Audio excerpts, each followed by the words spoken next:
Salam sejahtera untuk sobat-sobat Bung Hen. Kali ini kita kedatangan tamu Bang Petra Momonto. Ya. Nanti kita akan berdiskusi banyak terkait potensi pariwisata yang ada di Cape Town, di Kota Bau-Bau, Kabaena, Pulau Muna dan sekitarnya, khususnya yang ada di Sulawesi Tenggara. Karena Bang Petra ini merupakan apa ya? Kalau dari sudut pandang saya, dia sangat paham betul terkait titik-titik atau kondisi di lapangan, istilah jenderal lapangan lah terkait pariwisata ini. Oke, selamat datang Bang Petra. Ya, terima kasih waktunya atas undangannya. Ya, kali ini kita akan, termasuk saya akan bertanya banyak ini terkait Ya, apa silakan. saja potensi-potensi wisata yang ada di Ya. Cape Town khususnya ya, dan di Sulawesi Tenggara umumnya. Bang Petra, awalnya kita tertarik di dunia wisata ini dari mana nih Bang? Panjang ceritanya sebenarnya, tapi saya tuliskan aja. Ah, Awalnya itu sejak SMP SMA saya terbiasa bermain-main teman, mas hutan, pantai, tapi tidak pernah terpikir di tamat SMA saya kuliah di Jogja, saya ambil jurusan keuangan perbankan. iya. Lalu saya magang, sempat kerja, tapi saya tidak bahagia karena selama saya kerja itu kepala saya itu semua isinya laut, Oh, artinya hutan. tidak sesuai dengan passion ya. Jadi daripada saya tidak bahagia, lebih saya berhenti. Iya, iya. Jadi saya keluar dan saya memulai mengubah hobi saya menjadi sebuah pekerjaan, sebuah Kerjaan. lapangan kerja buat saya. Jadi saya harus melatih dulu. Hmm. Jadi saya harus explore, discover, lalu saya buat paket-paket wisata, lalu saya uji coba. Ya, awalnya kan bersama-sama dengan teman, ada tetangga saya itu namanya Mario. Ya, kita sama-sama. Terus ada lagi teman satu lagi namanya Audi. Iya. Ya, awalnya kita bertiga jalan. Pokoknya riset dulu titik-titik Iya. alam-alam yang bagus di sini. Karena tidak ada pemikiran saya seperti itu, karena saya waktu itu lagi ada lembaga kursus sendiri mengajar bahasa Inggris. Ya, untuk anak-anak sekolah. Tapi sekarang masih jalan. Sudah tidak lagi aktif karena saya tidak bisa. Saya harus pilih dua ini, mana yang membuat saya nyaman. Betul. Jadi saya tinggalkan, jadi saya fokus di yang namanya adventure trip. Ya. Itu Bang, tahun berapa awalnya kita mulai terjun, artinya mulai melihat ini sebagai suatu peluang bisnis dan mulai awalnya di bisnis ke artinya gimana ya? Mulai serius lah di bidang pariwisata ini. Ya, itu kalau saya tidak salah itu awalnya tahun 2009 ya. Tapi saya masih bolak-balik dulu. Setelah meninggal orang tua saya, jadi saya sudah yatim. Jadi saya kembali ke Bau, saya tidak lagi pergi kemana-mana.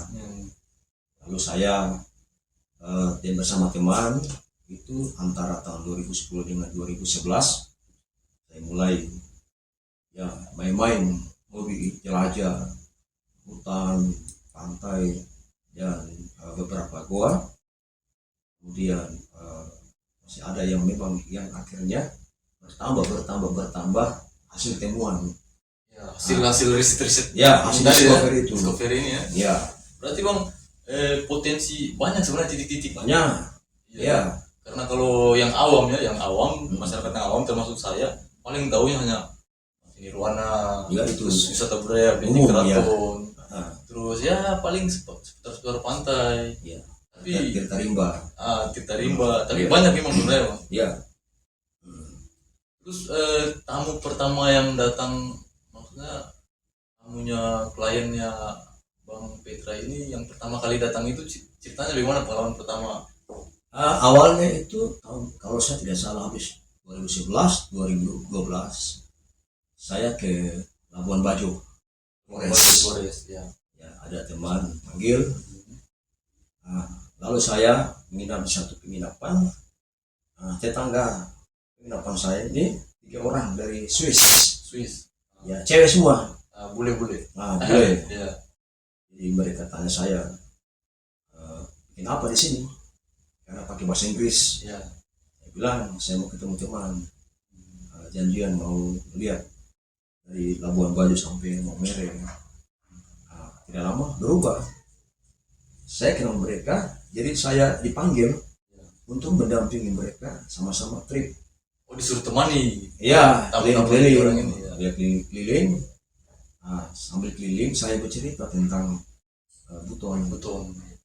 Karena dia bertanya dari mana asalnya, saya bilang saya dari Sulawesi. Cuma mereka tahunya Tanah Toraja. Ya. Mereka tidak tahu Buton, Muna. Ya. Dia pernah dengar Wakatobi hanya sedikit ya, informasi yang ada. Makanya kenapa dia pilih Flores, karena menyelam. Ya. Padahal sebenarnya kalau lihat tahu di sini banyak juga titik Iya. Terus bagaimana ceritanya sehingga mereka sampai Iya. Setelah itu selesai ada sekitar 1 minggu, saya mau pulang, mereka ikut. Penasaran mungkin sama artinya cerita-cerita Iya. promosi Bang Peter ya. Dari situ Bang, saya mulai melihat potensi karena mereka tarik, ada lautnya, pergi di Wakatobi menyelam, Iya. kemudian masuk ke Island. Disitulah saya melihat potensi dari hobi ini bisa menjadi lapangan kerja. Dan situ saya mulai aktif mencintai pekerjaan ini. Lalu saya mulai menambah lagi spot-spot yang tersembunyi, karena banyak sekali spot-spot wisata yang tersembunyi. Iya. Jadi saya harus cari. Contohnya itu Bang, kalau misalkan kita daerah sekitar sini di Cape Town atau di Muna yang menurut Bang Happy layak jual atau yang kualitasnya bagus itu daerah-daerah mana saja Bang? Spot-spotnya. Ini kan saya kan buat paket. Jadi Buton, Muna, Wakatobi, Kabaena. Jadi masing-masing punya kekurangan, kelebihan. Iya. Saya mau cerita sedikit. Kenapa komplit? Kalau Kabaena, kalau orang mau pergi naik gunung, Sana Kabaena, bagus emang gunungnya. ya itu gunung Sabang Pulu. Artinya orang yang kalau ada tamu yang suka hiking, daki. Di sana tempatnya. Tempatnya Kabaena. Lalu orang yang mau masuk hutan, ada Buton, Hutan Buso, Surabaya. Ya, dengan hutan yang ada di Buton, Kontori, kamu sama tidak bisa karena itu konservasi. Jadi kita bisa masuk hutan yang mana yang bisa dimasuk. Kalau Lambu Sanggo itu konservasi. Konservasi. Berarti wisatawan tidak bisa masuk situ. Bisa, tapi harus ada izin. Ya, ada aturan mainnya. Iya. Konservasi jadi masuk bayar. Kalau tidak ada izinnya, boleh masuk. Legal ya.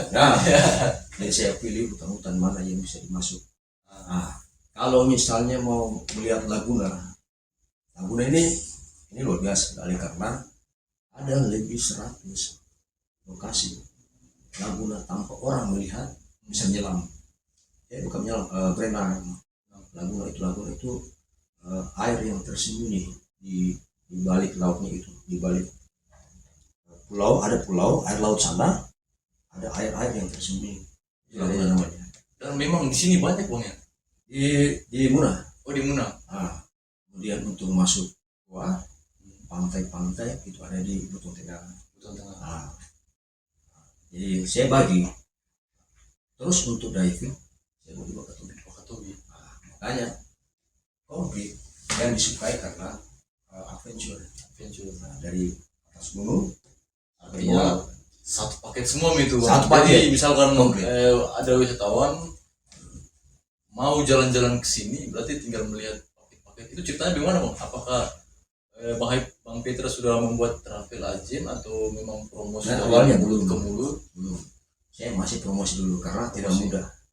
Promosi dulu, menawarkan, saya gabung beberapa grup berhubungan travel, backpacker. Di situ mulai dikenal pelan-pelan. Jadi tidak bisa besar gitu kalau dari kecil nggak bisa. Setelah sekian tahun sebelum pandemik sudah mulai lancar setiap tamu datang. Booking. Jadi tamu yang sudah puas pulang ke negara udah cerita lagi. Kalau boleh tahu Bang, paket-paket yang Bang Petra sediakan itu misalkan ya ada wisatawan, itu wisatawan luar negeri saja atau dalam negeri juga ada Mayoritas itu 9% mancanegara, mancanegara 10% itu domestik dari Jawa. dari Jawa ya. Ya. Berarti mereka misalkan melihat promosi dari Bang Petra, Ya, terus membeli paket, ya seperti mungkin Bang Petra sudah presentasikan ke konsumen-konsumen ini bahwa Ya. Kan titiknya ada sepaket ini, itinerarinya. oh ada sudah disiapkan semua. Ya, nih? ada 7 hari. Oh paket-paket. Ya, kalau misalnya saya bilang begini, Nah, kalau 5 hari cukup 2 pulau, Buton dengan Muna. Kalau 7 hari bisa. Nah, misalnya Buton 3 hari, Muna 2 hari, atau Kotobi 2, 2, 3. Jadi 7. 7. Kotobi karena perjalanan. Iya iya. Nah, tapi sekarang ini banyak yang ambil 10 hari 10 atau hari. 2 minggu. Tapi mayoritas 10 hari. Tapi pernah ada yang ambil 3 minggu karena saya harus bawa mereka ke Tanah Toraja. Oh, berarti langsung Awalnya kan lagi. iya, awalnya kan saya telepon teman, ada teman dari Tanah Toraja, Hmm, tapi ini tamu saya ini tidak mau, harus ditemani sama harus temani. karena mungkin kalau saya lihat wisatawan asing itu yang mereka cari itu selain kepuasan terhadap potensi-potensi wisata itu, faktor keamanan dan kenyamanan juga itu penting banget. Ya, penting sekali begini, karena ada standarnya, ada hak konsumen, ada haknya mereka untuk mendapatkan jaminan, jaminan keselamatan, jaminan keamanan, dan jaminan keselamatan, keamanan dan kenyamanan. Kenyamanan betul. Nah, makanya kenapa kalau kita bekerja seperti ini kita harus punya kualifikasi. Oh tidak asal kita pintar bahasa Inggris Nah. atau kita tahu tempat-tempat. Ya, kalau bahasa Inggris mungkin sampai Anda di I understand I can drive you to go to the fortress. Saya bisa antar Anda di benteng keraton Ya. atau yang dekat-dekat yang aman-aman. Hmm. Tapi kalau masuk hutan, Mereka butuh kenyamanan, berarti harus ada standarnya bang ya. jadi sudah siap memang. Iya, iya. Jadi jangan coba-coba menjadi pegiat Wisata. pelaku wisata tanpa kualifikasi. Kualifikasi. Karena apa? Resiko, Iya iya. standar kenyamanan dan keselamatan. Keselamatan. Nah, tamu-tamu yang kita bawa ini nyawa ini. Betul betul. Jadi profesionalitas. Iya. Dan kita pastikan tamu itu pulang Puas. puas. Dia bercerita, saya suka. Nah, begitu. Terus untuk mendapatkan kualifikasi atau standarisasi itu bang, apakah itu ada standar Peter membuat sendiri standarnya atau kualifikasinya ada join bersama pemerintah atau gimana bang? Atau memang dari pihak travel agent itu memang sudah ada standar khusus? Ya, kalau travel agent itu tidak bisa mengadakan kerjasama. Kalau kayak pemandu ya, Kemana guide. ya guide-nya? Kalau saya dibilang namanya private adventure. Private ya. Ya, jadi travel agent juga tidak mau membeli paket wisata bekerja sama kalau private adventure-nya ini dia tidak memiliki kualifikasi. Kualifikasi Pertama, kalau bahasa Inggris nomor 1 ya, harus bisa bahasa Inggris karena wajib komunikasi. komunikasi. Yang kedua harus bisa bawa mobil, Ya. driving. Nah, yang ketiga harus bisa menyelam. Ya. Iya, karena ada tamu juga menyelam. Kemudian harus bisa trekking, bisa hiking, bisa climbing. Berarti harus komplit. Harus komplit. Dan yang terutama travel agent mau ada sertifikatnya, misalnya sertifikat yang mandiri. Ya ada. Oh berarti harus ada ini. Ada karena legalitas. Legalitasnya ya. Jadi tidak boleh. Kalau saya pemandu, mana punya sertifikat. Legalitasnya mana Karena legal? di Bali selalu ada ID card-nya. Betul betul. Nah, ada ID card-nya. Jadi kalau saya di rumah, saya ada piagam, semacam piagam, ada tulisan sertifikat. Yang itu yang dipakai buat memenuhi standar para wisatawan ini ya. Kita harus penuhi itu. Iya. Nah, Berarti Bang Petra statusnya Bang Petra sebagai penggiat wisata ini itu merupakan apa? Bang Petra sudah punya travel agent sendiri atau masih join sama teman-teman travel agent? Saya ini melakukan 2. Pertama, itu saya sebagai CEO, ya Tarsier Private Adventure untuk independen. Berarti sudah ada. Sudah ada. Wadahnya Awal sudah ada. awalnya. Sudah berjalan dari tahun 2015 sampai pandemi. Ya. Terus yang kedua ada travel agents. Ya, ini dia lagi namanya ini Impigo. Ya. Oh, Impigo. Ah. Itu travel agennya Bang Petra. Ya, travel agents ini dari Perancis tetapi berkantor di Bali. Di Bali. Jadi saya dipercayakan untuk travel agents untuk perwakilan Sulawesi karena saya juga diundang untuk seleksi pemandu yang ada di Toge nanti di Manado. Kemudian di Tanah Toraja kalau diminta. Tapi saya harus mendampingi. Kalau bulan Mei kemarin saya sempat mendampingi partner ya travel agent bos saya sangat bos. Jadi kami seleksi pemandu yang ada di Sumba, lalu di Lombok. Saya mau lihat dulu. Karena kenapa dia percayakan saya? Karena saya bicara tentang keselamatan, keamanan dan kenyamanan. Nah, itu kualifikasi. Jadi mereka minta supaya saya bantu seleksi. Lalu spot-spot yang menjadi paket wisata. Ya. Nah, Kita yang harus cek. ya saya harus dampingi. Ya, gitu. Karena pasar itu adalah keinginan tamu, bukan keinginan kita. Ya. Betul. Jadi jangan menjual yang bukan keinginan mereka. Nah, biasanya kan paket begitu kita asal buat paket asal mau itu dia. tanpa tahu apa sebenarnya yang diinginkan sama konsumen kita ini. Iya. Nah, jadi dua travel.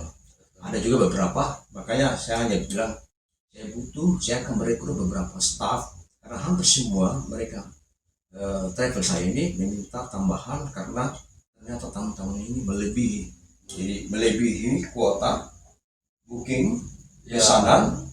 Mau tidak mau saya harus merekrut 5. Iya. Artinya untuk timnya Bang Iya. Petra ya.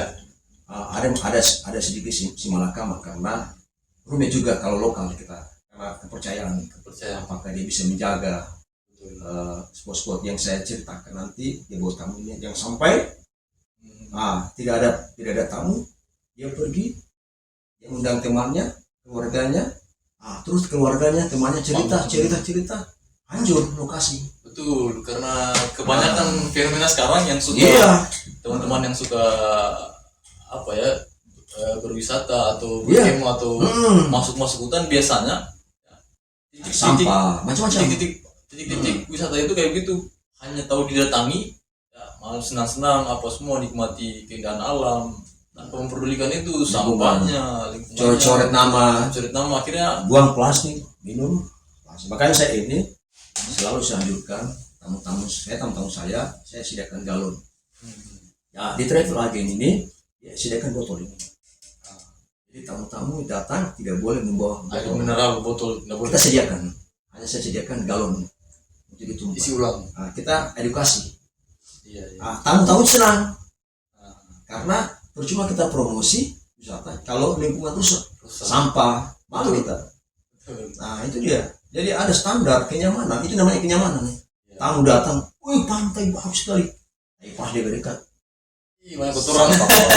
Oh my god. Jadi saya kalau ada tamu datang 2 hari 3 hari saya bersih dulu. Lokasinya memang dibersihkan. Memang harus profesional. Bersih. Persiapkan lokasi. Jangan sampai dia datang. Malu kita. Betul. Nah, itu dia. Jangan sampai dia datang tidak nyaman. Iya. Apalagi kalau saya melihat Bang Petra ya, titik terdekat dari kota sini, titik wisata.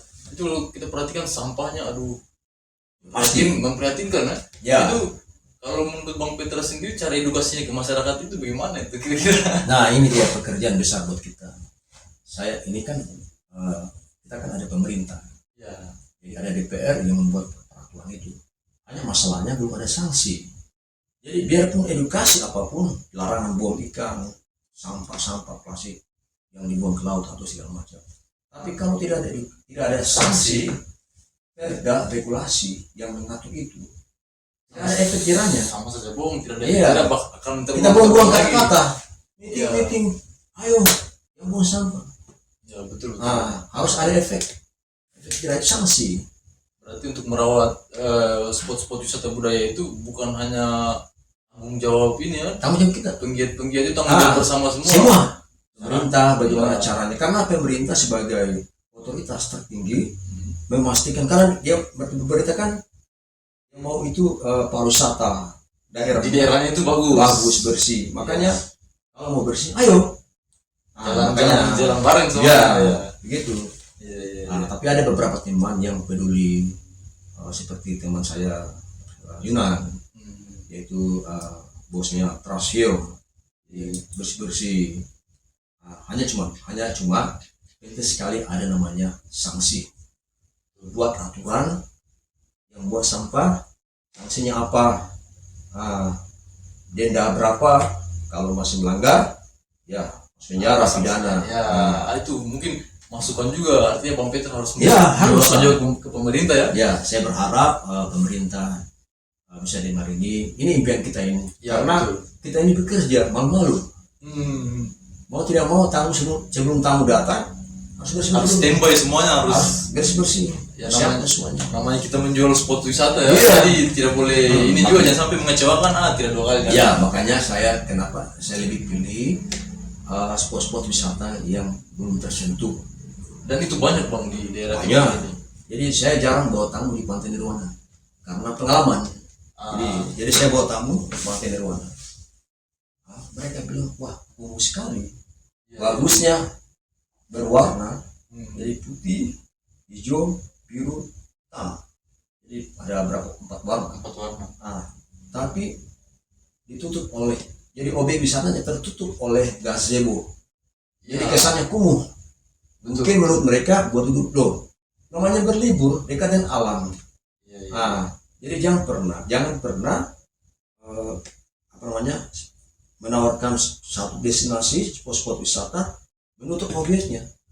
Mundur. Dan itu yang terjadi di Pantai Nirwana hari ini ya. Ya, seperti di Kamuraburana, Ya. Selatan. Alamnya sudah rusak. Malu kok, alam sudah tersedia untuk dinikmati, digali-gali begitu buat gazebo. Akhirnya saya coret dari daftar Bang Peter ya. dan saya coret. Iya, iya. Saya tidak mau lagi bawa di situ. Masih banyak lebih bagus lagi, masih alami. Terutama kalau misalnya tamu-tamu mau kebanyakan mereka senang camping Camping ya. di hutan. Jadi saya tunjukkan saya punya kualifikasi masak ala hutan. Ala hutan. Artinya menjadi sesuatu yang menarik perhatian juga ya. Kemudian di pantai, karena makanya saya bilang, mau enggak mau makan apa? Ikan. Jadi saya panah. Jadi Bang Peter udah bisa. Ya harus. Iya, iya. Makanya itu persiapkan dirimu. Kalau tamu ingin ikan, jangan beli ikan di Pasar. Ada panah ikan, turun. Harus begitu. Iya, Kita tunjukkan kita ini profesional ini. profesional. Jadi mereka makan, ada ikan terbakar. Biasanya Bang Peter kalau mereka itu sekali datang berapa orang gitu? Ah, Maksudnya kalau mereka membeli paket itu ada standarnya minimal. ada harus- beda-beda. Jadi jumlah tamu yang datang itu beda-beda harganya. Iya, iya. Memang ada 5 hari, 7 hari, 10 hari, 2 minggu. Orangnya ini semakin banyak orang, mereka semakin sell harga. Jadi Sedikit semakin- biaya yang harus kalau dikeluarkan oleh konsumen. Tapi banyak mereka maunya Privat, tidak terlalu ramai. solo travel, jadi lebih senang sendiri. Iya, iya. Wah ini, jadi saya harus bawa motor, bawa di sini, bawa di sana. Berarti biar 1 atau 2 wisatawan Bang Happy kalau sesuai dengan standar harganya. Iya, jadi saya bicara, biasa ada yang menawar toh. Iya, iya. Jadi kita lihat dulu. Tapi ketika mereka menawar, ada yang lucu.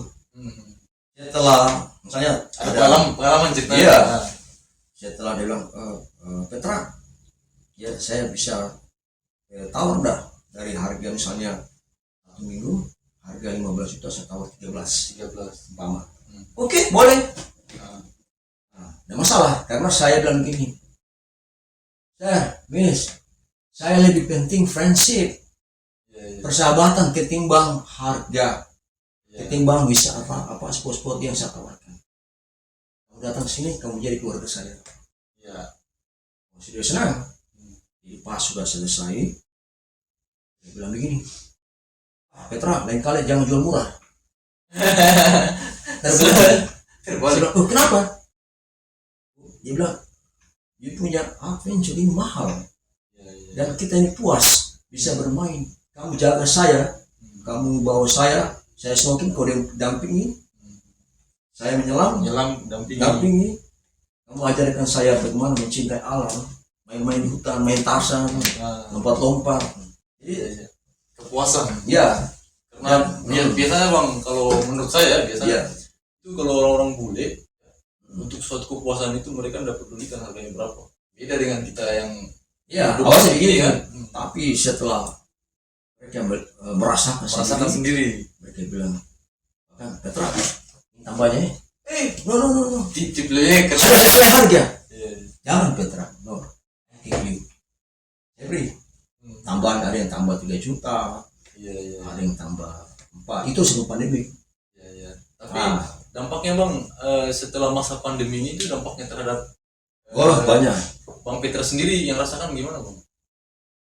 Yang pertama, tamu-tamu yang sudah booking batal. Jadi dari mulai dari bulan Maret ya, kalau tidak salah ya, 2019 ya, 2020 yang Maret ya. Situ terakhir saya lupa tahun saya terakhir. Jadi April, Mei, Juni batal semuanya. Sampai tahun 2021 pas bulan Maret batal. Sebenarnya kalau tidak ada pandemi dari jumlah sekian ada yang bertambah, ada yang bergabung, ada yang bertambah. Jadi totalnya ini setelah, karena masalahnya waktu terjadinya pandemi itu, di situ saya sudah mulai merasakan rezeki datang. Artinya saat puncak-puncaknya sudah mulai ramai-ramai tamu datang. Jadi biasanya saya menunggu ada yang order, tapi ini sudah booking. Sudah booking memang. Bookingnya ini bersama datang pandemi. Ini sudah bukan rezeki berarti. Iya. Jadi bukannya saya, jadi di Bali semua lah, apalagi wisatawan ini kan. Iya. Jadi saya bertahan hidup, saya mencoba cari pekerjaan lain sambil menunggu pandemi berakhir. Saya buka les privat. Foto berarti untuk mengisi waktu selama pandemi itu Bang Petra itu les privat. Iya, jadi kita harus bertahan hidup. Berarti ya kosong lah kegiatan selama ini. Iya. Terus Bang Petra, ini kan saya lihat pemerintah sudah mulai membuka beberapa spot untuk wisatawan sudah boleh masuk. Iya. Itu langkah-langkah Bang Petra untuk menghadapi itu? Ya, begini. Ketika saya sudah mulai dekat dengan pemerintah, ya, atau bau-bau, dinas pariwisata, satu yang kabit sebelumnya namanya Ibu Amalia, itu luar biasa sekali energi orangnya. Jadi kita share, kita bercerita dulu. Saya ceritakan begini, bau-bau seperti ini, wah, itu mulai ada pendekatan kerjasama. Mulai ada respon dari pemerintah. Jadi saya bilang sama pemerintah, dinas pariwisata, dia bertanya, selain benteng, dari mana? Apa yang bisa dijual ini? Saya tahu, harus bilang, Bu, ada kita punya bau-bau. Karena tamu-tamu saya masuk hutan, tamu hutan. Ya rata-rata kan. Ya, paling kalau terjun atau apa. Untuk wisata, kalau di bawah sendiri ya untuk wisata. Ya. Benteng Keraton itu mungkin hanya beberapa. Ya itu kalau benteng Keraton itu kan sebagai wisata. Budaya ya. Sejarah. Kalau budaya berarti kita bicara tentang karakter kehidupan masyarakat. Tapi mayoritas tamu-tamunya Bang Petra ini rata-rata maunya ini alam, wisata alam ya. Iya. Apa respon dari ibu itu ya, dari pemerintah pada saat itu? Yang perlu kita hargai, yang perlu kita apresiasi, dinas pariwisata sudah mulai membuka dan sudah mulai bagaimana cara kita bagaimana pariwisata menggenjot ya. Jadi saya mulai share tentang spot-spot supaya berarti OTD ya. Sudah mulai ada komunikasi dari pemerintah sama penggiat-penggiat. Jadi saya jempol memang untuk pemerintah Kota Bau. Iya. Berarti ada kepercayaan. Saat ini ke depan saya akan melakukan pemetaan hutan bersama Dispar. Ya, karena kemarin spot diving ada rock and roll. Jadi kita bagi untuk laut, kita harus ada pemetaan spot diving. Ya. Jadi tempatnya Batu Sore yang belum lama ini. Ya. lalu giliran saya hutan dan gua. Dan gua. Nah, jadi itu saya dapat konfirmasi dari pemerintah Dispar di tanggal 21, berarti itu lagi. Itu berarti kedepannya ini ya, Dinas Pariwisata Kota Bau-Bau sudah mulai berkolaborasi ya dengan para penggiat-penggiat wisata ini. Karena begini, sebagus apapun program pemerintah, kalau tidak ada pegiat pelaku pariwisata. Karena persoalan pariwisata itu di lapangan yang paham adalah pelaku orang di lapangan sendiri ya. Gitu. Nah, malah pernah ada teman juga share lewat WhatsApp itu tentang bagaimana Menteri Pariwisata dari Maldives ketika ada pertemuan di Manado, pertemuan arsi pelaku selesai mungkin, terus wartawan bertanya sama Menteri Pariwisata Maldives, tanya bagaimana Maldives itu kenapa bisa seperti sekarang ini? Ya, indah, banyak sekali tamu-tamu datang.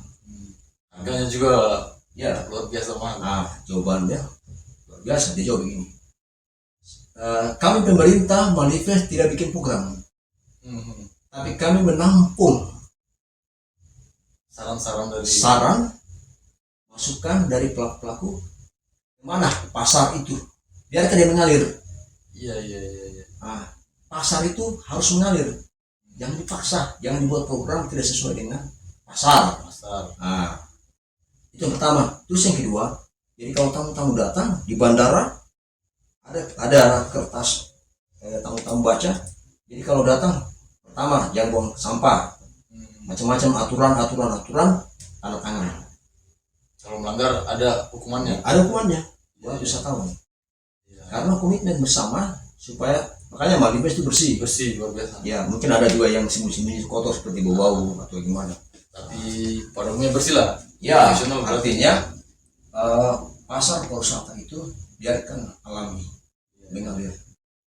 Karena apa? Kita tidak tahu maunya mereka apa. Karena macam-macam karakter. Saya mau di sini, saya mau sana, saya mau itu, saya mau ini. Ya, betul. Begitu. Saya kira berarti langkah yang dilakukan oleh pemerintah melalui Dinas Pariwisata sudah bagus ya. Pokoknya membuka ruang komunikasi, saran-saran dari para penggiat. Ya. Jadi bukan hanya bau-bau, karena bau-bau harus bersinergi dengan Wakatobi, Buton Tengah, Buton Selatan, Buton Utara, Buton, kalau perlu di luar lagi ada Muna. Jadi saling melengkapi. Makanya ketika saya komunikasi dengan beberapa teman-teman tamu-tamu yang orang asing yang sudah datang, dia sebut bahwa kalau kamu datang Indonesia, hampir semua mereka bilang kalau kamu dapatkan wisata adventure, datang di Buton, cari Petra. Iya. Itu artinya kenapa bisa begitu, karena kepuasan yang dirasakan kawan itu sendiri. Mereka pulang bercerita. Jadi saya nggak capek-capek lagi. Saya jaga profesionalitas, jaga mereka pas datang, welcome, senyum. Cuma kalau punya kualifikasi, tidak ramah. Tapi kalau muka-muka jam, betul. Kayak muka-muka preman, mereka itu datang lihat rambut saya, bilang kenapa? Lihat saya, dia suka sekali rambutmu. Iya. Karena dia bilang asam. Jadi saya tunjukkan artinya profesional private adventure seperti apa. Iya. Misalnya begini, di hutan tiba di hutan ada terjun. Dia bilang, bisa saya pakai minum ya, karena tidak ada orang di hutan. Ya. Oh, silakan. Jadi saya siapkan makan siang. Jadi saya sambil memasak, pas bawang apa segala macam, saya bikin pastikan keselamatannya. Jangan sampai ada apa-apa. Betul. Kemudian bikin ini sambil lihat, oh aman, bagus. Begini masa lagi. Karena kan tidak kelihatan dia lagi begini atau bagaimana. Tetap dipantau terus berarti. Dipantau harus loh. Ini standar. Iya. Standar keamanan. Karena hutan itu kita tidak tahu yang apa yang datang. Dan apalagi di hutan kita ini kan masih banyak binatang-binatang yang kita tidak tahu. Karena di hutan banyak ular piton. Masih banyak juga ular piton. Banyak yang ada di dalam gua itu. Cuma masalahnya jadi ganggu. Setelah saya makan siang, ayo, time have lunch. Makan siang, ayo makan siang. Mereka tutup, udah datang makan. Cerita tertawa, hahaha. Jadi buat nyaman, buat berkesan, impression. Karena dia pulang, ya saya masih punya prinsip, saya mau setiap tamu pulang dengan bahagia, jangan dengan patah hati, kecewa apa segala macam. Karena banyak pengalaman saya dapat situ. Jadi pengalaman inilah membuat saya ingin meningkatkan kualifikasi. Jadi tidak semudah itu. Kalau mau menjadi the best private adventure, the best guide, belajar. Mana kekurangannya? Ini kita lakukan. Artinya jangan cepat puas. Belajar terus. Karena masalah standar loh. Iya. Tamu ini bawa, yang kita bawa nyawa. Iya. Jadi Tanggung jawab. jangan pandang enteng. Betul. Jadi konsentrasi, apalagi kita bawa mobil, kita menyeberang ke Muna, saya bawa mobil. Kunjung ini karena ada tempat-tempat yang dikunjungi sampai malam. Camping lagi. Safety itu penting juga bang ya. Iya. Tanggung jawab apa semua. Ngobrol, you like musik? Oh iya, yes, boleh keren song. Lagu apa? Oh, saya mau rock and roll. Oke, cantik. Kadang-kadang muncul dangdut, dangdut lagi. Baru ngobrol. Karena kita nyanyiin sama-sama. Artinya kita menjadi sahabat. Iya, jadi jangan cuma sekedar pemandu, tapi menjadi sahabat atau menjadi saudara. Banyak kunjungannya dan hampir semua mereka bilang begini, kalau kamu kunjungan, adik saya ada di Inggris, kamu mengunjungi saudaramu, your brother in England, jangan lupa datang Mampir di sana. Hanya masalahnya waktu. Coba bayangkan mengunjungi 200 tamu-tamu, gila. Oh berarti selama dari awal karirnya Bang Petra sampai sekarang itu sudah ratusan ya tahunnya? Sudah lebih 500 lah. Iya, saya tidak tahu, banyak lah, saya tidak bisa hitung. Pokoknya di atas itu. Berarti memang pemerintah harus menangkap peluang ini sebenarnya. Ya. Apalagi Cape Town ini pintu masuknya itu adalah Kota Bau Bau. ini. Jadi sangat penting. Ya, ada satu lagi waktu meeting tentang standar keamanan keselamatan yang dibuat oleh Dinas Perhubungan. Kemudian Sekda Paroni datang untuk menutup acara itu.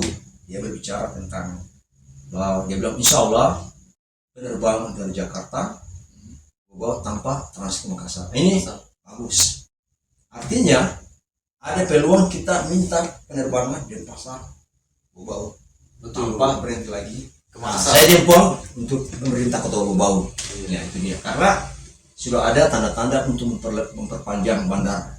Oh, Boeing berarti ya? Ya, jadi masuk besar.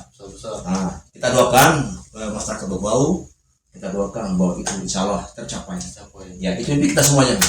Ya. Dan memang kalau misalkan itu sudah bisa dilakukan oleh pemerintah, yang akan merasakan dampaknya masyarakat Kota Bau ini. Dan ya penting juga pemerintah mengedukasi masyarakat tentang pariwisata ini. Iya. Regulasi terkait dengan sanksi. Karena percuma juga kita merawat, kita perbaiki, lalu kita siapkan tanpa ada sanksi. Betul, kayak buang-buang sampah itu. Macam terakhir kali ini ya, kali waktu saya main di pantai Nirwana, itu saya lihat memang sudah kayak kurang nyaman ya. Kayak kenapa sudah lebih banyak bangunan gas yang nggak orangnya. Jadi dan nyaman lah. Ya kita mau ke situ sudah semakin sempit. Padahal kalau ke situ kan kita makanya saat ini saya belum bisa bawa tamu saya pantai Nirwana kecuali sore. Sore kan sepi. Atau misalnya hari terakhir, trip terakhir sudah selesai karena besok harus berangkat diantar. Jadi kita kirim dulu santai minum. Kalau tamunya minum bir, kita carikan terakhir supaya enak rasanya sebelum pulang balik. Terus Bang Petra, tanggapannya Bang Petra sendiri terkait wisata budayanya kita Benteng Keraton ini, selama ini pengelolaannya itu, terus ke depannya itu bagaimana? Karena kita menghadapi wisatawan yang datang ini memang kemasannya juga itu sebenarnya harus bagus. Itu tanggapan Bang Petra sendiri? Sebenarnya tidak, kan saya bilang harus mengalir Jadi tidak harus dibuat sempurna, tapi bagaimana kita menjaga. Ya. Karena misalnya untuk benteng, kemudian karena benteng ini adalah wisata sejarah. Jadi kita perlu revitalisasi dulu, kembalikan ke asalnya benteng ini supaya lebih alami sejarahnya. Kalau sejarahnya diganggu-ganggu, bikin tambah-tambah kurang-kurang, bagaimana bisa bernilai historisnya? Ya, betul. Nah, kalau di negara lain, misalnya benteng yang mereka atau misalnya bekas sejarah, misalnya batu di sini bergeser saja sedikit sudah denda, sudah masuk penjara. Ini ganggu. Iya, iya. Nah, kita di sini, biar kita injak meriam, itu sejarah itu. Di sini tidak Nah, tidak harganya. Marilah, artinya marilah kita bagaimana mengembalikan revitalisasi wisata situs-situs sejarah ini ke asalnya, Iya, iya. supaya ketika kita menghormati, tamu-tamu datang, orang itu udah menghormati sejarahnya ini, Iya, betul betul. sehingga ada respect. Iya. Nah, dan bertanya, apa ini bisa dihargai? Ini karena kita mencintai sejarah. Nah, ini kesultanan. Kesultanan. Ya, saya cerita semuanya. Nah, jadi kalau misalnya dibilang benteng terluas, saya stop di sini, kita antar jalan kaki, naik mobil cepat sekali tuh. Iya, biasanya ini ada pengalaman. Iya. Kan kalau misalkan kita mungkin wisatawan domestik ya, atau misalnya kayak teman-teman, pengalaman kemarin ada teman saya dari Makassar, itu penasaran dengan benteng terluas ini kan, terus ada masjid keraton. Jadi dia ke bau-bau hubungi saya, agendanya itu mau sholat Jumat di masjid keraton. Datanglah saat itu. Saya temani jalan-jalan ke Batu Sori, ke Pantai Nirwana. Pas tiba jam sholat Jumat. Setelah itu selesai istirahat sedikit, sore kita jalan ke benteng keliling. Tapi kelilingnya Singkat. naik mobil. Harusnya kan, kalau menurut saya harusnya kan bisa yang merasakan. Iya. Panjang. Mungkin bisa buat pemerintah lebih buat bagus Iya, lagi tapi lah pengelolaannya. Kadis perbaru ini Bang Peki bagus. Dia sudah bercerita revitalisasi, bagaimana caranya supaya tamu-tamu datang itu merasakan yang namanya Luasnya benteng. jadi bagus sekali. Visinya Pak Kadiswar ini sangat fresh. Iya. Sangat fresh sekali dia cerita semua ini. Pokoknya kita kembalikan kepada Kadiswar yang baru. Idenya ya kita dukung. Tapi menurut Bang Peter sendiri ada harapan lah untuk meningkatkan wisata benteng keraton kita ini. Ya, artinya kan cuma bahwa ada pengakuan, kita mau ada pengakuan dari UNESCO, tetapi bagaimana caranya benteng ini kita kasih kembali ke asalnya. Sejarahnya itu seperti apa? Orang tanya, pernahkah jadi perang nih? Dia bertanya begitu karena ada batu runtuh-runtuh. Sudah dikasih negang maksud dia. Jadi tidak ada pertanyaan. Terlalu cantik dibikin. Kalau dia jatuh, kenapa dia jatuh? Kita ceritakan. Dulu pernah ada perang. Jadi seperti ini sejarahnya. Jadi jangan ganggu. Artinya mari kita kembalikan, kita revitalisasi kembali semua itu ke semula benteng keraton. Tapi ada satu lagi, ada satu spot destinasi wisata yang bukan pengakuan saya, tapi pengakuan tamu-tamu yang paling terbaik, yaitu kalau saya bilang namanya Crystal Cave atau gua kristal, gua raksasa. Dia bilang, tamu datang orang yang biasa masuk gua itu, dia bilang tidak ada di dunia ini. Biasanya orang stalaktit, stalagmit, gitu. Tapi ini kristalnya bersentuhan dengan air dan tidak ada di tempat lain.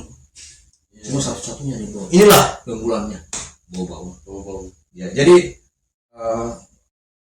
Crystal Cave atau gua raksasa ini masuk paket saya. Iya. Karena kalau seperti yang Bang Peter cerita sendiri, saya yang merupakan warga di Bau-Bau sebenarnya tidak tahu bahwa ternyata ada ini ya. Iya. Mungkin bagusnya itu ya kalau misalkan pemerintah berkolaborasi dengan penggiat wisata, bisa dibuatin lah buat titik-titik spot-spot wisata yang di Bau ini. Sehingga kita juga yang orang lokal sini, ketika kita ingin tahu atau ingin berwisata di daerahnya kita yang indah-indah, kita tahu. Kali ini kan kita informasinya paling dari sini. Maksudnya agak ngambang gitu. Artinya bagaimana caranya orang bobo jangan dia buang uangnya. Jangan dulu.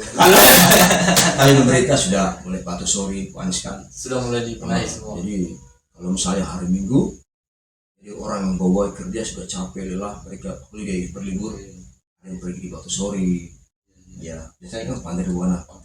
Sekarang ada alternatif lain. Ya, jadi pemerintah itu sudah mulai bagaimana caranya melihat potensi. Ya, minimalisir, jangan orang bobo dia buang uangnya.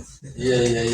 Buang di sini, buang ke bau. Iya. Tapi sekarang ini saya dan pemerintah sudah mempercayakan orang yang kita ini, saya untuk tanding gua, teman-teman diving rock and roll, ya dipercayakan untuk bagaimana kita membantu pemerintah destinasi objek daya tarik wisata ODTW, dan saya selalu membuka wisata yang terisolasi. Jadi kita cerita pemerintah ada kendala di sini, karena pemerintah sebagai fasilitator, itu dia. Dan memang kalau kolaborasi itu terjadi dan kerjasamanya sangat bagus sekali, itu saya yakin pariwisata Kota Bobo ini bisa jadi destinasi yang sangat daftar kunjungan yang wajib lah bagi. Artinya bukan hanya sebagai pintu, jadi sudah tersedia. Karena begini, kalau orang mau datang ke Bobo, dia buka Google internet. Apa? Kalau sekarang ini bang, kalau untuk Bobo apa yang? Saya belum cek, tapi saya lihat dinas kota sudah mulai promosi. Ya, kita dukung. Kalau saya kan banyak tersembunyi. Jadi private namanya. Jadi saya tidak sembarang karena aku punya usaha. Karena ini adalah pekerjaan saya. Saya mau spot-spot yang masih rahasia tersembunyi itu yang diganggu.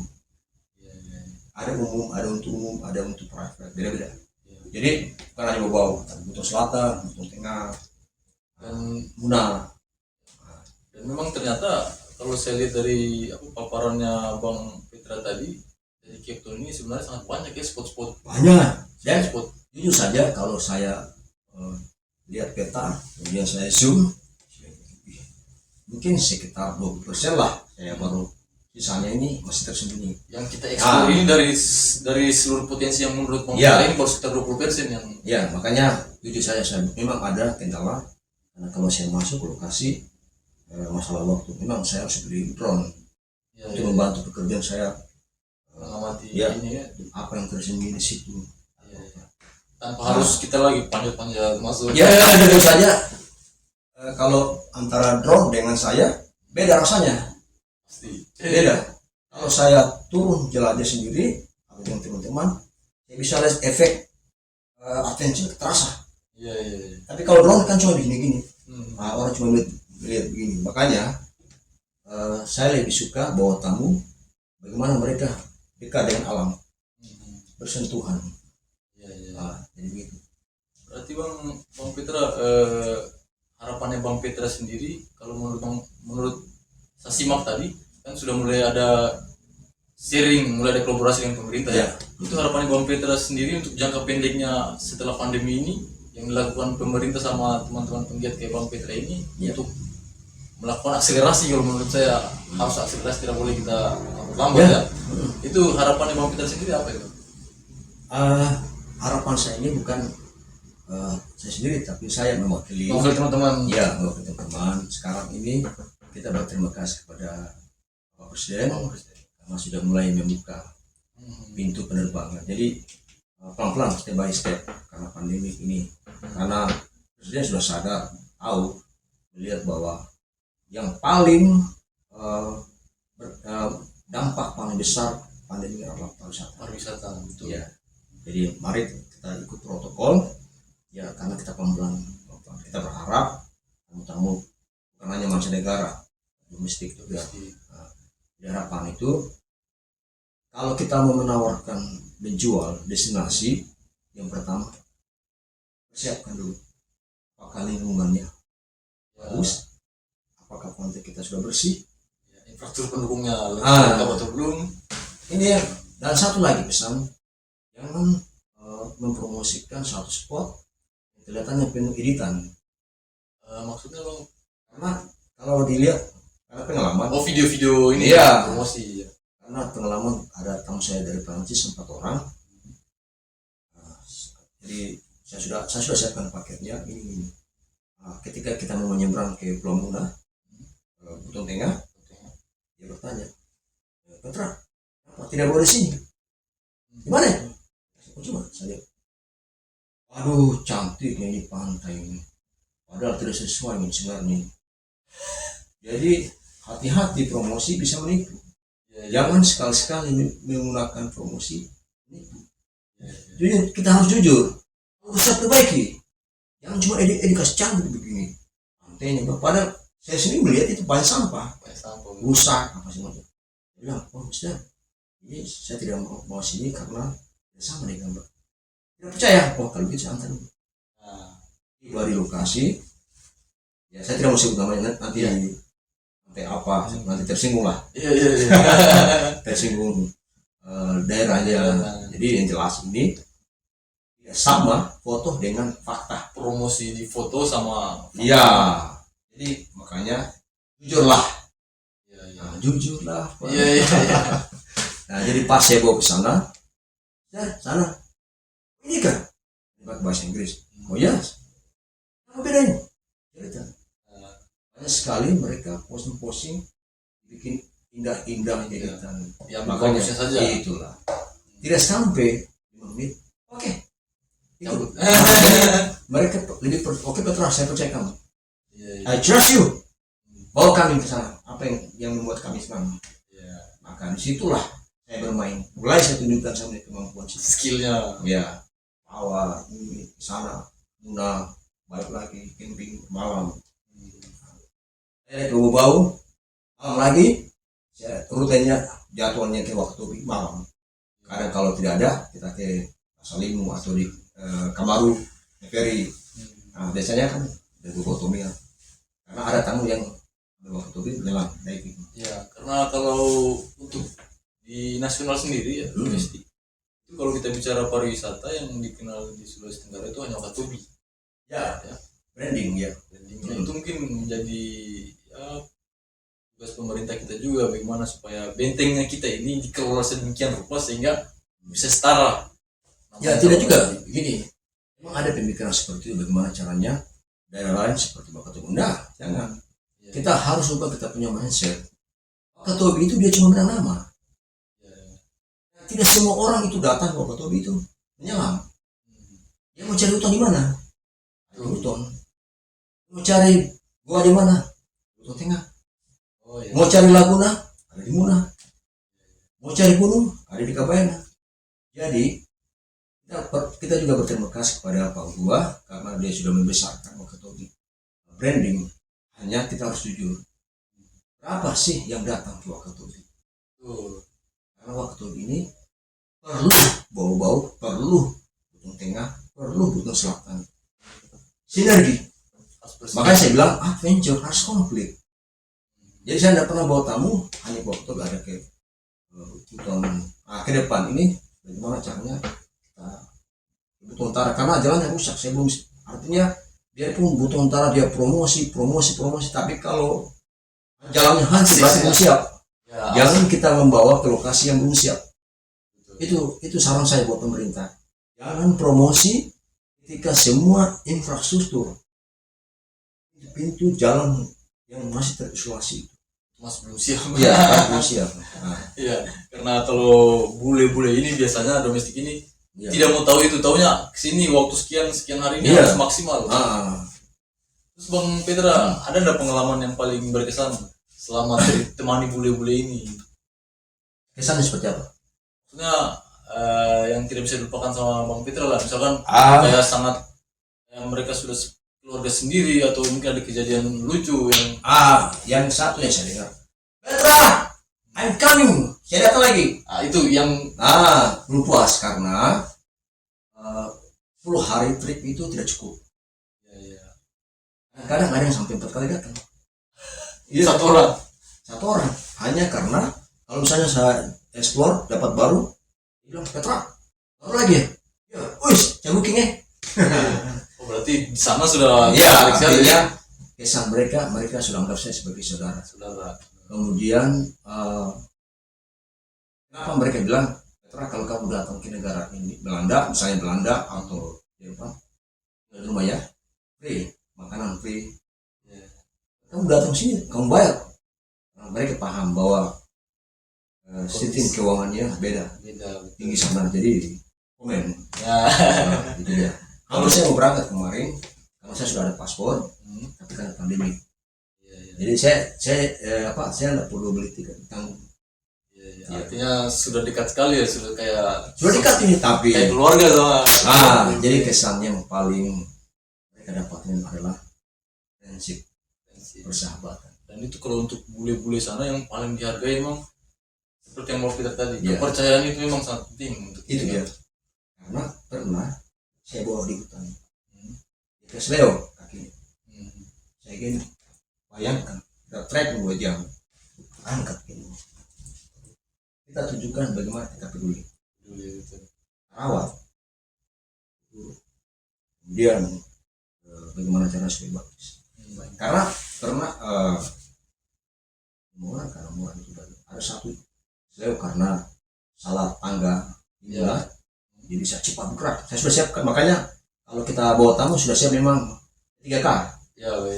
Dan saya sudah tidak perlu lagi, saya sudah siapkan obat karena biasanya kan mereka rawan malaria ya. Saya sudah siapkan obat paracetamol, sudah standby semuanya.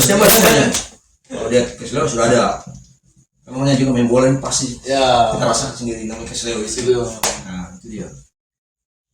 Jadi pokoknya kesan yang terutama adalah prinsip persahabatan. Family sudah menganggap kita ini keluarga. Puas. Nah begitu. Menurut saya juga kan beberapa sudah lama lah saya ikuti anunya Bang Hep ya, medsosnya Bang Fitri. Saya lihat ya bule-bule kayak teman bule apa semua. Saya jadi bertanya-tanya itu, makanya kenapa saya tanya di awal tadi tuh, memangnya kita di sini banyak titik-titik budaya, titik-titik spot-spot pariwisata, karena setahu saya kita di sini tidak tahu. Orang di luar sana bisa tahu. Tapi ada satu lagi, ada namanya wisata kehidupan. Orang asing itu apa tadi Bang? wisata kehidupan. Maksudnya begini, Gimana maksudnya? orang asing tertarik kehidupan orang Buton. Misalnya di desa, dilihat anak-anak kecil mandi-mandi telanjang, itu wisata, dia foto. Ketimbang kita tawarkan yang modern-modern. Saya tanya, saya bilang, saya tanya tamu saya, mau yang ini atau yang sana? 100% pasti mulai sana. Mau lihat ibu-ibu bikin apa namanya itu, sarung, tenun, kemudian anak-anak nangis itu keluar matanya, ada yang tidur, dia foto. Yang modern-modern itu kasihan, kayak dibuat-buat karena mereka tidak tertarik wisata gadungan. Mereka mau wisata yang betul-betul alam. Karena orang asing itu mencari Indonesia, bukan mencari modern. Jadi jangan pernah tawarkan modern, suara negara yang lengkap semua di sana. Ketinggalan kita malah. Mereka mencari Indonesia di Buton. Kemudian penginapan. Hampir semua bertanya, adakah penginapan rumah adat itu? Ini yang kita cari sebenarnya. Makanya saya dorong sama pemerintah. Pemerintah juga harus tangkap tugas Bang Fitra juga. Beri saran. Pasar penginapan. Karena mereka dia di Google penginapan. Ada kan penginapan yang lebih kayu. Oh ada. Saya tidak mau sebut namanya, jadi trainer juga. Nanti hotel-hotel yang cemburu. Jadi istilahnya poinnya mereka ingin penginapan dekat dengan alam. Ketika mereka bangun, mereka lihat view. Kalau dekat pantai, tinggal mandi. Santai. Karena sebelum waktunya untuk trip. Ini membaca dan dengar musik dulu sambil breakfast sarapan pagi sambil lihat sudah jam 8 atau jam 9 ada janji yang ketemu harus jalan. Jadi harus bersambung, kenyamanan itu harus berkontinu sambung. Jangan dia bangun pagi sudah berapa yang tembok. Betul. Makanya inilah yang namanya standar kenyamanan. Jadi penginapan itu harus berkontinu dengan yang berkaitan dengan alam. Kalau kita tawarkan alam, harus kita tawarkan penginapan yang nuansa natural. Yang namanya standar kenyamanan itu harus berkontinu loh. Jangan bang. Kayak mau lihat televisi, kan begitu ya. Ini kalau penginapan natural rumah kayu, jadi amin. Artinya suasana-suasana begitulah yang Iya. mereka ke Indonesia carinya yang kayak gitu. Nah, karena mereka mencari Indonesia, Ya betul. bukan mencari modern. Tawarkan wisata Garuda. Makanya saya kalau saya posting Facebook, jangan coba-coba tawarkan wisata Garuda. Ya, ya. 0%. Tapi kalau kau tawarkan wisata kehidupan, wisata sejarah asli, wisata alam, Pasti mereka tahu ya. pasti kalau pulang promosi. Makanya promosi terbaik adalah dari mulut ke mulut. Berarti kembali ke kepercayaan itu ya. Ya, itu dia.